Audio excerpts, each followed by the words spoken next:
Tiklo, an apat na persona makalis na sakyadan kan otoridad ang sarong drug den sa Purok 7 Barangay Zone 8 Bulan Sorsogon alas 7 nin banggi ka nakaaging Martes. Binisto na Investigation Agent Adrian Fajardo ang Provincial Officer kan Philippine Drug Enforcement Agency Sorsogon ang mga suspect na sinda Jomar Graida, 38 anyos, Parasira, Leandre Geraldes Diaz, 40 anyos, driver, Ernesto Giga, 40 anyos, cellphone technician, PWD, enterong residente kang naunang bitang lugar. Asin Ninyo Alapad, 35 anyos, cellphone technician. Asin residente kan Purok 6, Barangay San Vicente, parehong Banwaan. Narecover sa posisyon kan mga sospek ang anom na heat-sealed transparent plastic sachet na may laog nin pigtutubudang shabu na may gabat na poko mas o menos 17 gramo. Asin nagkakantidad nin 85,000 pesos asin iba pang drug paraphernalia.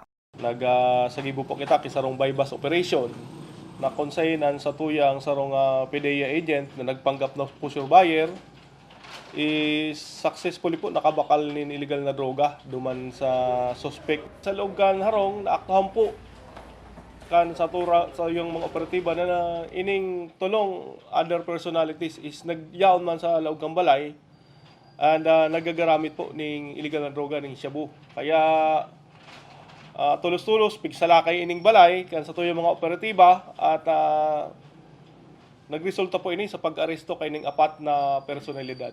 Pag-araman na nagporbar pang magdulagan sa rong sospek alagad tulos man ining na-corner kang operatiba. Makalis na basahan kan sa indang mga diretsos bilang akusado tulos ng ipigdaraan mga sospek sa ospital para sa medical as in physical examination.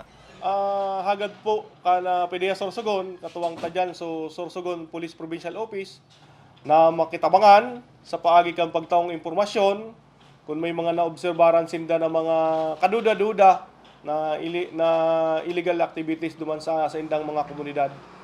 Importante yun po ini para man-monitor ang pagiging drug cleared kan sa indong mga barangay. Matarayon pong nadakop ang mga sospek ang pinagsararong puwersa kan PDEA Sorsogon Provincial Office, Police Drug Enforcement Group Special Operation Unit 5, asin kan Bulan Municipal Police Station. Nahahampang sa kasong pagbalgar sa Section 5, 6, 7, 11, asin 12 kan Republic Act 9165 o ang pagbalgar sa Comprehensive Dangerous Drugs Act of 2002 ang apat na suspitsado. Para sa mga baretang tatak Bicol, Hercules Barbacena.